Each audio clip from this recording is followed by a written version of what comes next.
కార్యక్రమాన్ని ప్రారంభించే ముందుగా గురువుగారికి వందనాలు తెలియచేసుకుంటూ, మరి ఈరోజు ఈ జూమ్ సెక్షన్లో పాల్గొన్న అందరికీ ధన్యవాదాలండి. మరి మనం ఎన్నో తెలుసుకున్నా, ఎందుకు ఆత్మ దర్శనం కాలేకపోతున్నాము అనే జిజ్ఞాస కొందరిలో ఉంటుంది. అయితే ఈ ఆత్మ తెలుసుకోవడానికి ప్రయత్నం అంటే చేస్తున్నాం, కానీ మన జీవితంలో మనం ఆచరించే సత్యాన్ని ఎంత కరెక్ట్గా ఆచరిస్తున్నాము అన్నది మనము తెలుసుకోలేకపోతున్నాం. అంటే చూసిన ప్రతిదీ కూడా సత్యంలా అనిపిస్తోంది. ఆ సత్యాన్ని మనము ఒక్కొక్కసారి మరి ఆత్మ సత్యం అని తెలుసున్నా కనబడుతున్నవన్నీ నిజమే కదా అన్నట్టు మనము ప్రవర్తించడమే కారణమవుతుంది. ప్రతి కర్మకి ఫలితము ఉంటుంది. ఆ ఫలితాన్ని కూడా మనం అనుభవిస్తూ ఏది చెయ్యాలి, ఏది చెయ్యకూడదు అని ఈ జ్ఞాన మార్గంలోకి వచ్చాక చాలా మటుకు తెలుసుకునే మార్పు చెందిన, ఇంకా మనలో కొంచెం కొంచెంగా మరి ఆ కర్మ ఫలాల్ని అనుభవిస్తూనే ఉంటున్నాము. మరి అయితే ఇక్కడికి వచ్చాక మరి ఆత్మ కళ్యాణానికి ఏ కర్మలు చేస్తే, అంటే ఆత్మ దర్శనానికి, అంటే ఆత్మ కళ్యాణం అని ఇక్కడ మహాత్ములు ఎందుకు ఉపయోగించారు అంటే, మానవ జన్మ తీసుకుని భగవంతుడిని సత్యాన్ని తెలుసుకుంటే ఆత్మకు విముక్తి, అంటే ఇంకా శరీరం తీసుకో అవసరము లేదు. కాబట్టి ఆత్మ కళ్యాణానికి మానవుడు ఆలస్యం ఎందుకు చేస్తున్నాడు అనే విషయం మీద మరి ఈవేళ మనకి చెప్పుకోపోయే విషయాల మీదే మనకు అవగాహన వస్తుంది. అంటే ఆత్మ కొన్ని జన్మలు, చివరి జన్మలు వచ్చేటప్పటికి శరీరాన్ని ఒక బందికానలాగా భావిస్తుంది. అంటే మానవ జన్మ తీసుకున్న మొట్టమొదట శరీరమే భోగంలో ఉండడానికే అని అనుకుంటారు. యోగం తెలియనన్నాళ్ళు ఈ శరీరం వచ్చింది భోగాలని అనుభవించడానికి అని తప్పుడు అవగాహనతో బ్రతుకుతారు. కానీ ఈ తమోగుణం, రజోగుణం స్థితి దాటాక అనుభవించడానికి కాదు, ఎన్ని అనుభవిస్తున్నా తృప్తి లేదు అని ఆలోచనలో పడ్డప్పుడు అప్పుడు యోగ మార్గంలోకి వస్తారు. కానీ సాత్వికంలో కూడా యోగ మార్గంలోకి వచ్చిన సందిగ్ధ పరిస్థితి ఎక్కువగా ఉంటుంది. అంటే ఇటు దేహవాసన పోదు, సంఘవాసన పోదు, సంసార వాసన పోదు, బంధాలని వదులుకోలేరు, ఇటు భగవంతుణ్ణి మర్చిపోలేరు. ఇట్లా సందిగ్ధంలో ఉన్నప్పుడు, అయోమయ స్థితిలో ఉన్నప్పుడు మరి పరబ్రహ్మ స్వరూపమైన ఆ గురువు మన జీవితంలోకి వచ్చి దారిని చూపిస్తాడు.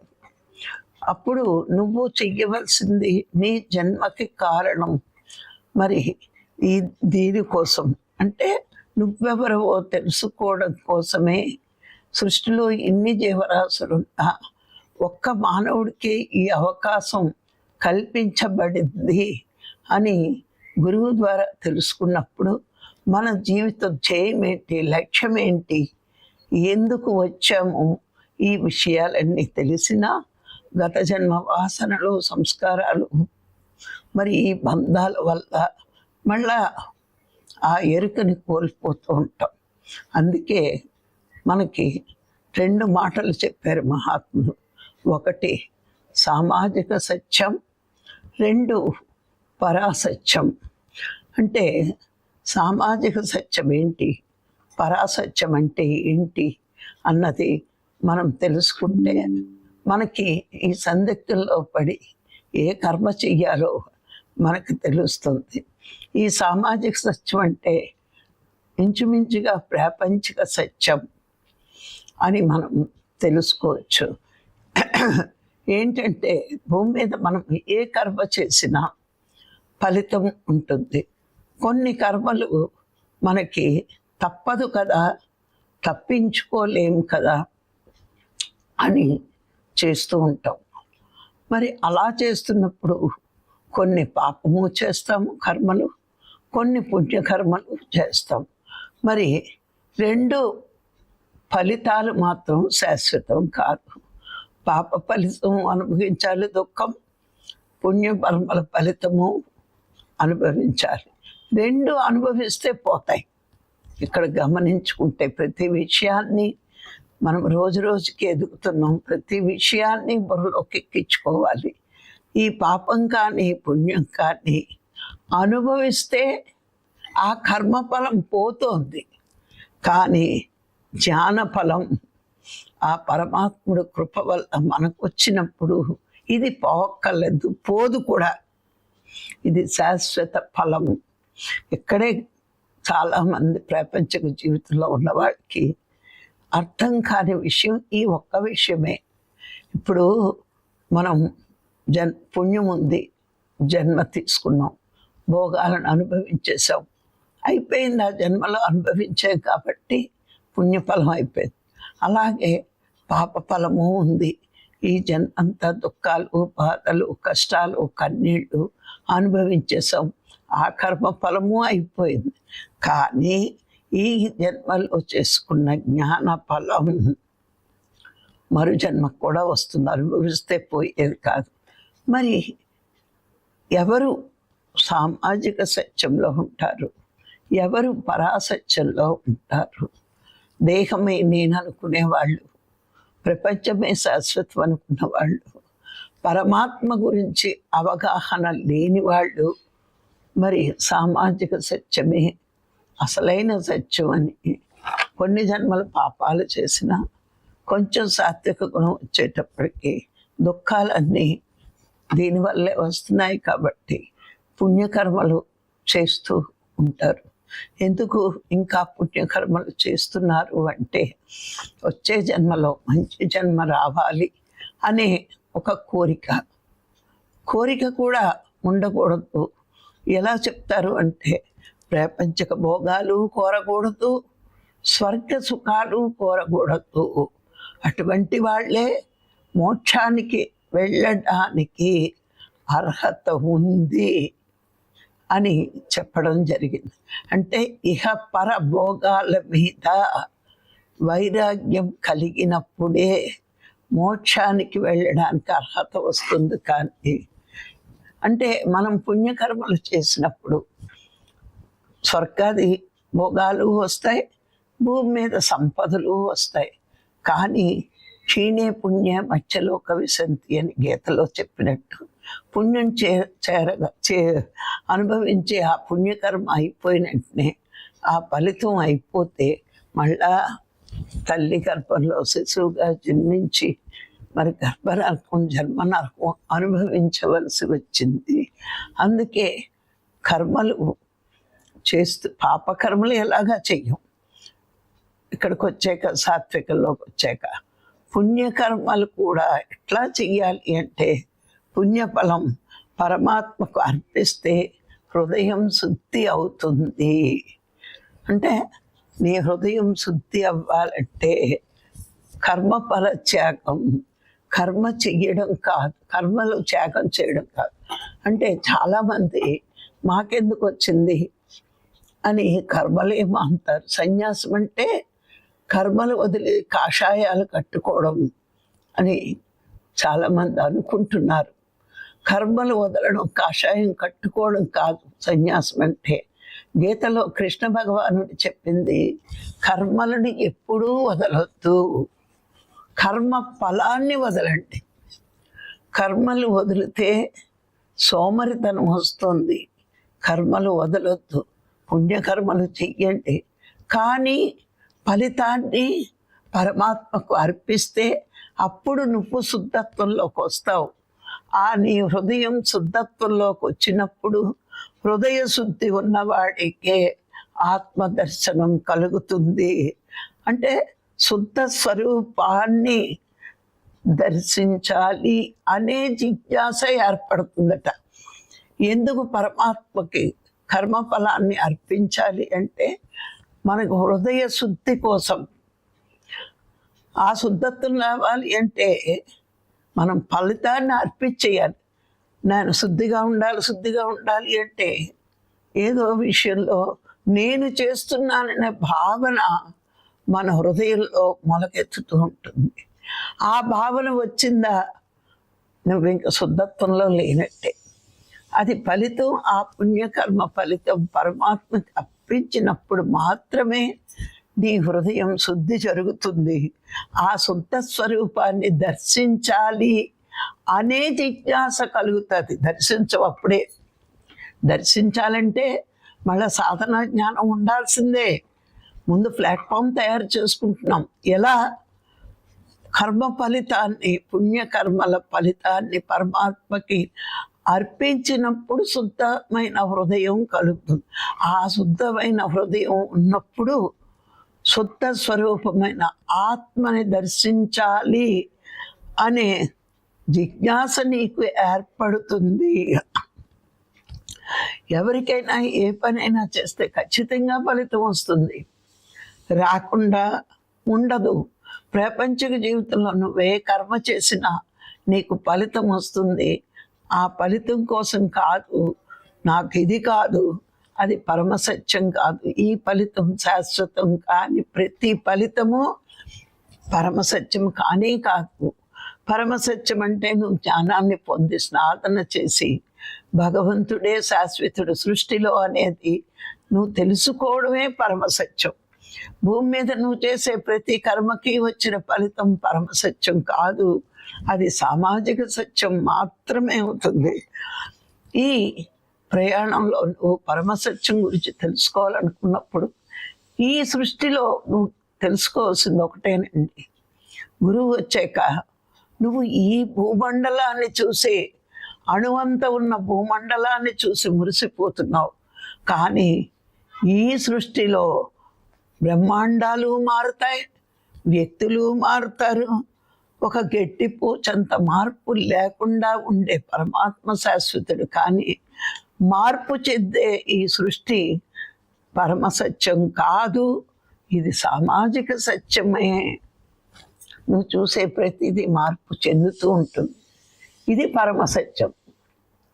కానీ మార్పు చెందేది ఏది కూడా పరమసత్యం కాదు, ఇది మార్పు చెందుతుంది. కాబట్టి అందుకే మిథ్య అన్నారు. మిథ్య అంటే లేదు అని అర్థం కాదు, మార్పు చెందేది.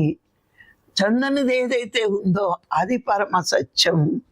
ఇది ఆ పరమసత్యానికి హెచ్చు తగ్గులు ఉండవు, మార్పు ఉండదు. మరి ఈ పరమసత్యాన్ని పొందాలి అంటే నిరంతర సాధన, నిరంతర జ్ఞాన పిపాస. ఈ సృష్టిలో నీకు తెలియనిది ఇది ఉండకూడదు. నువ్వు ఆత్మవి అయినప్పుడు, సృష్టి అంతా ఆత్మమయమైనప్పుడు నువ్వు తెలుసుకోకుండా ఉంటే, అది జ్ఞానం రాకుండా ఉంటే, నీకు తెలియకుండా ఉంటే అదే చిట్ట జన్మ ఎట్లా అవుతుంది? అందుకే సాధనా మార్గంలోకి వచ్చాక మన బాహ్య దృష్టిని అంతర్దృష్టి చేసుకోవాలి.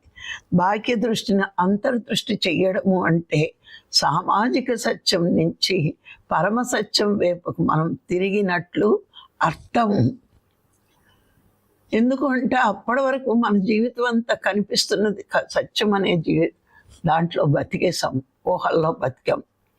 ఎందుకు ఇలా బతుకుతున్నాం? ఇప్పటికి కూడా మనం సాధనలోకి వచ్చి ఆత్మలమైన మనము ఆత్మాని తెలుసుకుని కూడా ఆత్మలా జీవించలేకపోతున్నాము అంటే మనం తినే ఆహారము, వ్యవహారము లోపం, లేకపోతే మన చుట్టూరు పరిసరాలు, మన బంధువులు, ఎవరో మనకి బాగా నమ్మకం కలిగిన వాళ్ళు చెప్పే మాటలు అనే మాయాజాలంలో ఇరుక్కుపోయి ఒక్కొక్కసారి పరమసత్యం కోసం ప్రయత్నిస్తున్న మనము సామాజిక సత్యమే పరమసత్యమనే అభిప్రాయ భేదంలో కూడా పడిపోతున్నాం. నేను చేశాను ఈ మాట ఎంతవరకు మనం అంటున్నామో, నా వల్ల అవుతుంది, నేను చేశాను అని మనం ఎంతవరకు ఉపయోగిస్తున్నామో, నాది, నేను, మాది, ఇట్లా మన అభిప్రాయాలు ఉన్నంత వరకు మనకి పరమ సత్యం తెలుసుకోవడానికి పుట్టేమని తెలిసిన సామాజిక సత్యంలో ఇరుక్కుపోతున్నాం. ఎందుకు ఇలా జరుగుతోంది? మనకు మనమే విచారణ. అందుకే వశిష్ఠులు వారు చెప్తారు, విచారణే పరమ జ్ఞానం. నువ్వు ఎంతగా విచారణ చేస్తే అంతగా నీ జ్ఞానం పెరుగుతుంది. ఎందుకు అంటే మనం చేసిన తప్పులు కానీ, మనం చేసిన ఒప్పులు కానీ బయటవాడు ఎప్పుడూ చెప్పలేడు. మన తప్పులు, మన ఒప్పులు మనమే చెప్పగలం. అబద్ధం ఆడకూడదని తెలుసు, ఆడుతున్నాం. అంటే ఎందుకు, ఏ పరిస్థితులకు బానిసై అబద్ధాలు చెప్తున్నాం అని మనకు మనం విచారణ చేసుకుంటే తప్పేంటో తెలుస్తుంది. బయటవాడిది మనం ఏది తీసుకోకూడదు. ఆధ్యాత్మిక జీవితంలో అపరిగ్రహము, అస్తేయము అన్నది చాలా ముఖ్యమైన విషయాలు. దీనికి నేను ఎందుకు ప్రాధాన్యత ఇవ్వలేకపోతున్నాను అని మనకు మనం విచారణ చేసుకుంటే ఎక్కడ ఏ తప్పుకి, ఏ భావనకి, ఏ సంఘటనకి నేను ఇరుక్కుపోతున్నాను, వశమైపోతున్నాను. కొన్ని అలవాట్లు ఉంటాయి. ఆ అలవాట్లకి బానిస అయినప్పుడు కొన్ని తప్పులు కూడా చేస్తూ ఉంటాం. అంటే ఎప్పుడైతే అందరూ ఆత్మలను గురువు చెప్పినా మనకు నచ్చిన వాళ్ళని స్వీకరిస్తున్నాం, నచ్చని వాళ్ళని వదిలేయడం అంటే విమర్శిస్తున్నాం. వదిలేయండి, నచ్చని వాళ్ళ గురించి మాట్లాడొద్దు. మాట్లాడకుండా ఉంటే వాడి మనసు నచ్చలేదు మనకి, మాట్లాడొద్దు. మనం ఒక్కసారి అనుకోండి అట్లా ఉండకూడదని, కానీ పదే పదే మనం అంటున్నాము అంటే అది విమర్శ. వాళ్ళని ఆత్మలు అని తెలుసుకోలేకపోతున్నామంటే మన మనస్సుకున్న సంస్కార దోషమే. అంటే నువ్వు సామాజిక సత్యం శాశ్వతం కాదు అని తెలుసుకున్నా నువ్వు సామాజిక సత్యంలోనే బతుకుతున్నావు అని అర్థమవుతుంది. మనకి గురువు వచ్చే వరకు మనం ఎందుకు పుట్టేమో తెలియదు, ఎందుకు ఇలా ఉన్నామో తెలియదు, మన దుఃఖానికి కారణమో తెలియదు, మన సంతోషానికి కారణమో తెలియదు. కానీ గురువు వచ్చాక నువ్వు ఎవరో తెలుసుకోవడానికి మానవ జన్మ వచ్చింది. అది ఎవరో తెలియాలి అంటే జ్ఞానం పొంది సాధన చెయ్యాలి. ముందు ఉన్న మురికిని వదిలించుకోవడానికి సాధన. ఆ సాధన చేస్తే కానీ జ్ఞానాన్ని పెంచుకోలేము. పెంచుకోవడానికి మార్గము విచారణ, వైరాగ్యము అని వశిష్ఠులు వారు చెప్పారు. అంటే అన్నీ ఒకళ్ళ ద్వారానే మనం వినేమండి. మహాత్ములు చెప్పిన ఒక్కొక్క మాట మనం అర్థం చేసుకోవాలి. ఇప్పుడు చూడండి, స్కూల్కి వెళ్ళి చదువుతున్నప్పుడు మనకి 7 పీరియడ్లు ఉంటాయి. 7 పీరియడ్లకి 7 టీచర్స్ వచ్చి ఒక్కొక్క సబ్జెక్టు మనకి అందిస్తూ ఉంటారు. మొత్తం 7 సబ్జెక్టులో కరెక్ట్గా చదివితే పాస్ అవుతాం, లేదా ర్యాంక్ రావచ్చు. కానీ ఒక సబ్జెక్టే నచ్చింది, ఒకటే పట్టుకుంటాను అని మనం ఒకటే పట్టుకుంటే ఒక దాంట్లో 90 రావచ్చు, మిగతావన్నీ 0లు రావచ్చు. అలా వచ్చినప్పుడు కూడా మనం ఫెయిల్ అవ్వచ్చు. కానీ మహాత్ములు ఆ స్థాయికి వెళ్ళిన వాళ్ళు చెప్పినవి మన చెవిలో పడ్డాయి, మన దృష్టికి స్వాధ్యాయం ద్వారా వచ్చింది అంటే అవి కూడా ఆచరించాలి అనే జ్ఞానం మనకి రావాలి. అందుకే పరమాత్మ ఏం చేస్తాడు, పరమసత్యం తెలుసుకోవడానికి మహాత్ములని, గురువులని మరి స్వాధ్యాయం ద్వారా తెలుసుకునే అవకాశాలు మనకి కల్పిస్తాడు. ఈ జ్ఞానం పొందడానికి సాధన చాలా అవసరం అని, అది ఆ సాధన చెప్పడానికి గురువు అవసరం మనకి ఎంతైనా ఉంది.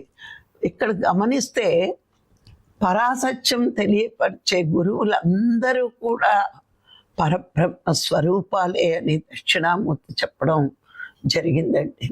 నీకు ఎవరైతే ప్రాపంచిక సత్యం, సామాజిక సత్యం, ప్రాపంచిక సత్యం అంటే గుర్తుంచుకోండి సామాజిక సత్యం, అది కాకుండా పరమాత్మే సత్యమని పరమ సత్యాన్ని ఎవరైతే నీకు చెరుపుతారో వాళ్ళందరూ కూడా పరమాత్మ స్వరూపులే అని నువ్వు గ్రహించి వాళ్ళు చెప్పింది నువ్వు ఆచరిస్తే, నీ ఆచరణలో పెట్టుకుంటే మరి అక్కడ నువ్వు నమ్మకం కుదురుతుంది. గురువు ఏం చెప్పినా చేస్తావు.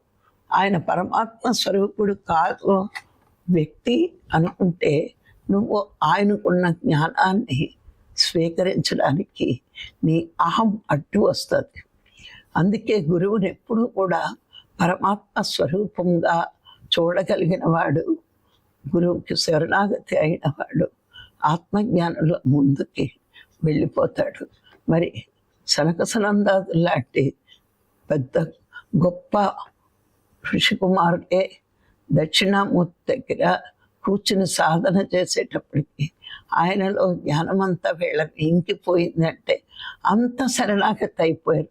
వాళ్ళు ప్రపంచాన్ని, శరీరాన్ని మర్చిపోతే రెండు ధ్యాస లేదా ఆత్మధ్యాసలోనే ఉన్నారు కాబట్టి ఆ ఆత్మలో ఉన్నదంతా వీళ్ళకి తెలిసిపోయింది. మనం కూడా నేర్చుకోవాలి అనుకున్నప్పుడు ముందు గురువు పరమాత్మ స్వరూపుడు, ఈయన సత్యం చెప్తున్నాడు, పరాజ్ఞానం చెప్తున్నాడు, పరమాత్మ గురించి చెప్తున్నాడు. నేను ఎలాంటి సాధన చేస్తే, ఎలాంటి జ్ఞానం పొందితే, నేను వ్యవహారంలో ఎలా ఉంటే అది పొందగలను, ఈ గురువు ద్వారా నాకు తెలుస్తుంది. ఎందుకంటే గురువు పరమాత్మ స్వరూపుడు కాబట్టి నాకు చెప్పేది కరెక్ట్గా ఉంటుంది. మనం జీవితంలో ఎందరో గురువులు ఎదురవ్వచ్చు, కానీ ప్రాపంచిక లాభాలు అంటే సామాజిక సత్యం చెప్పినవాడు పరమాత్మ స్వరూపం కాదండి. పరమాత్మ స్వరూపం గురించి చెప్పగలిగిన వాడు, పరావిద్య గురించి చెప్పగలిగిన వాడు, మరి మానవ జన్మ పర్పస్ చెప్పగలిగిన వాడే మరి సద్గురువులు. వాళ్ళు పరమాత్మ స్వరూపులు కాబట్టి ఈ మార్పు జరిగే జగత్తు గురించి చెప్పగలరు, మార్పు లేని పరమాత్మ గురించి వాళ్ళు చెప్పగలరు. ఇప్పుడు 1000 సంవత్సరాల క్రితం ఒక కోట ఉండేది, అప్పుడు అది సత్యం, కానీ ఇప్పుడు అది కనిపించట్లేదు. అంటే సామాజిక సత్యం మార్పు ఉంటుంది. అప్పుడు ఆత్మ, ఇప్పుడు ఆత్మే, భవిష్యత్తులోని ఆత్మే. కాలాలు, జగాలు, యుగాలు మారిన భగవంతుడికి మార్పు ఉండదు. ఈ సృష్టించే ప్రతిదీ కూడా మార్పు చెందుతుంది కాబట్టి ఇది సత్యమే, కానీ సామాజిక సత్యం, ఇది పరమ సత్యం కాదు. మానవ జన్మ ఏంటి అంటే పరమ సత్యాన్ని తెలుసుకోవడానికే మనం ఈ శరీరం తీసుకున్నాం. చేసిన పుణ్యకర్మలనండి, సత్కర్మలనండి, మరి హృదయ శుద్ధి జరిగింది కాబట్టే పాత్రిజీ లాంటి గురువుని పొంది పరమ సత్యాన్ని తెలుసుకుని మానవ జన్మ యొక్క పర్పస్ ఏంటో తెలుసుకుని మనం సాధనకి వచ్చాం, వేదనకి రాలేదు. మరి పుణ్యమైన పాపమైన కొన్ని రోజులే కానీ శాశ్వతమైనది కాదు. పుణ్యం చేసావు, అనుభవిస్తే పోతుంది, పాపము చేసావు, అది అనుభవిస్తే పోతుంది. కానీ జ్ఞానఫలం, జ్ఞానకర్మ పోయేది కాదు, అది పెరిగేదే కానీ పోయేది కాదు. జన్మ జన్మలకి ఇంకా పెరుగుతూ ఉంటుంది నీ జ్ఞానం. అందుకే ఆత్మ సాక్షాత్కారానికి జ్ఞానకర్మే ముఖ్యమైన కర్మ, శాశ్వతమైన ఫలితం. అంటే పుణ్యఫలం మరి పాపఫలం లాగా పోయేది కాదు, శాశ్వతంగా ఉండేదే. అందుకే ప్రతి మానవుడు పరమ సత్యంలో జీవించాలి, కానీ సామాజిక సత్యాన్ని చూస్తూ ఇది కూడా మార్పు చెందేదే అని మనసులో భావిస్తూ నేను మానవ జన్మ తీసుకున్నదే పరమ సత్యాన్ని తెలుసుకోవడానికి, దానికి నేను పుణ్యకర్మల ఫలితం పరమాత్మ కర్పించి హృదయ శుద్ధి చేసుకుని శుద్ధ స్వరూపమైన ఆత్మదర్శనం పొందాలి అనే జిజ్ఞాసని ఏర్పరచుకుంటే నా జీవితంలోకి వచ్చే సద్గురువులే నన్ను పరమసత్యం వైపుకి నడిపించగలరు అనే అభిప్రాయంతో ఉన్నప్పుడు తప్పకుండా మనకి గురువులు వచ్చి పరమసత్యాన్ని తెలుసుకోవడానికి కావలసిన ధ్యానము, జ్ఞానము మనకు అందించి ఈ సాధన కుదరడానికి, ఈ జ్ఞానం పెంచుకోవడానికి ఎలాంటి వ్యవహారం ఉండాలి, ఎలాంటి ఆహారం తినాలి, ఎలా ఉండాలి, ఏది చెయ్యాలి, ఏది చెయ్యకూడదు అనేవన్నీ విషయాలు మనకి నేర్పుతూ మనని పరమ సత్యం వైపు నడిపిస్తారు. అందుకే చూస్తున్నవన్నీ మారేవే, చూడనిది ఏదో ఉంది అదే పరమసత్యం. దానికోసమే మానవ జన్మ ప్రయత్నం అని తెలుసుకోవాల్సింది. మరి దానికోసమే మన అందరి ప్రయత్నం. ఈరోజు ఈ అవకాశం ఇచ్చిన మీ అందరికీ మరొక్కసారి ధన్యవాదాలు. Thank you.